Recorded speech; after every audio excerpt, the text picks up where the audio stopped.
दोस्तों आज के इस वीडियो में जानेंगे 25 question answer on the voltage current and resistance जो कि आपको इंटरव्यू में पूछा जाता है। पहला क्वेश्चन है वोल्टेज क्या है। दोस्तों वोल्टेज बिजली का प्रेशर होता है जो इलेक्ट्रॉन्स को मूव करने के लिए फोर्स देता है, इसे हम पोटेंशियल डिफरेंशियल भी कहते हैं।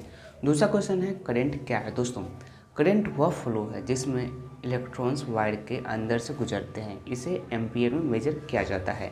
तीसरा क्वेश्चन है रेसिस्टेंट क्या होता है। दोस्तों रेसिस्टेंस क्या होता है। रेसिस्टेंस करंट के फ्लो को रोकने वाली प्रॉपर्टी है, इसे हम ओम्स में मापा जाता है। ओके, नेक्स्ट क्वेश्चन नंबर 4 है वोल्टेज की यूनिट क्या है। जो वोल्टेज की यूनिट होती है वो क्या होती है, तो वी होती है, जिसे वोल्ट कहा जाता है। ओके, नेक्स्ट क्वेश्चन नंबर 5 है करंट की यूनिट क्या है। जो करंट होती है उसकी यूनिट क्या है, तो करंट की यूनिट आपको एम्पियर होती है, जिसे हम ए से मेजर करते हैं। ओके, नेक्स्ट क्वेश्चन नंबर 6 है रेसिस्टेंट की यूनिट क्या है। तो रेसिस्टेंट की यूनिट आपको ओम होती है। ओके, नेक्स्ट क्वेश्चन नंबर 7 है ओम्स लॉ क्या है। दोस्तों ओम्स लॉ कहता है V बराबर I है, जिसमें V क्या होता है, तो वोल्टेज होता है, I करंट होता है और R क्या होता है, तो R रेजिस्टेंस होता है। ओके, नेक्स्ट क्वेश्चन नंबर 8 है हाई वोल्टेज होने पर क्या होता है। पहला मोर वोल्टेज बराबर मोर धक्का, इससे क्या होता है, ज़्यादा करंट फ्लो कर सकता है, डिवाइस तेज़ी से चल सकती है या डैमेज भी हो सकती है। ओके, नेक्स्ट क्वेश्चन नंबर 9 है हाई करंट होने पर क्या होता है। दोस्तों वायर हीट होता है, फ्यूज उड़ सकता है, इससे फायर रिस्क बढ़ जाता है। ओके,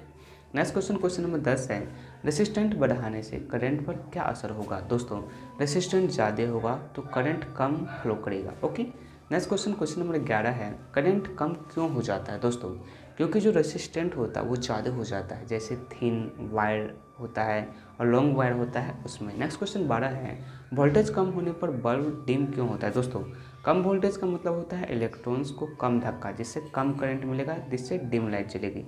नेक्स्ट क्वेश्चन 13 है मोबाइल फास्ट चार्जिंग में क्या बढ़ाया जाता है।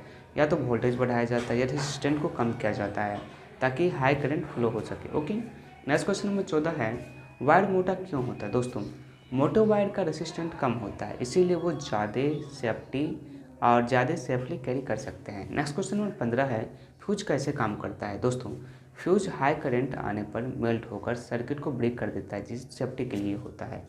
नेक्स्ट क्वेश्चन 16 है कौन सी चीज़ हीट प्रोड्यूस करती है, वोल्टेज करंट या रेसिस्टेंस। दोस्तों हीट डायरेक्टली करंट गुने रेसिस्टेंस से आती है। फार्मूला क्या है, इसे आप देख सकते हैं। नेक्स्ट क्वेश्चन नंबर 17 है बल्ब क्यों चमकता है। जो बल्ब होता है वो क्यों चमकता है। दोस्तों बल्ब में टंगस्टन फिलामेंट का रेसिस्टेंट हाई होता है, जिससे करंट से हीट होता है और क्या होता है, तो ग्लो करता है। ओके, नेक्स्ट क्वेश्चन 18 है करंट एसी और डीसी में क्या डिफरेंस है। दोस्तों एसी करंट बार बार डायरेक्शन बदलता है और जो डीसी करंट होता है एक ही दिशा में क्या करता है, तो फ्लो करता है। ओके, नेक्स्ट क्वेश्चन 19 है बैटरी कौन सा करंट देता है। दोस्तों जो बैटरी होता है वो हमेशा डीसी करंट देता है। ओके, नेक्स्ट क्वेश्चन 20 है घर में कौन सा करंट मिलता है। दोस्तों घर की इलेक्ट्रिसिटी एसी करंट यानी 230 वोल्ट 50 हर्ट्ज इंडिया में चलता है। ओके, नेक्स्ट क्वेश्चन 21 है करंट क्यों खतरनाक होता है। दोस्तों क्योंकि शरीर करंट को कंडक्ट करता है। High current equal to muscle lock, जिससे हार्ट फेलियर तक हो सकता है।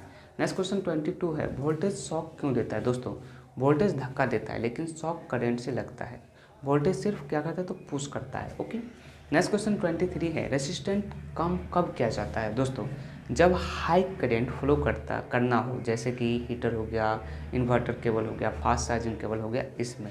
नेक्स्ट क्वेश्चन 24 है रेसिस्टेंट ज़्यादा कब किया जाता है। जब हीट चाहिए होता है, जैसे बल्ब का फिलामेंट हो गया, हीटर हो गया, कॉइल हो गया, आयरन कॉइल हो गया, इसमें। नेक्स्ट क्वेश्चन 25 है वी आई और आर में प्रीफरेबल बैलेंस क्यों जरूरी है। दोस्तों बैलेंस बिगड़ना यानी कि डिवाइस ओवर हीट हो जाना, जिससे क्या होता है, तो फ्यूज ब्लॉक हो जाता है, फ्यूज ब्लो हो जाता है, वायर क्या हो जाता है, तो वायर मेल्ट हो सकता है। इससे आपको शॉर्ट सर्किट जो होता है, शॉर्ट सर्किट भी हो सकता है और इससे क्या होता है, तो परफॉर्मेंस भी कम हो जाता है। दोस्तों एक परफेक्ट इलेक्ट्रिक सिस्टम वही चलता है जहाँ वोल्टेज करंट और रेसिस्टेंस सही रेशियो में हो। ओके, तो दोस्तों वीडियो पसंद आया तो लाइक जरूर कीजिएगा। ऐसे ही वीडियो देखने के लिए चैनल को सब्सक्राइब जरूर कीजिएगा। Thanks for watching this video. Thank you.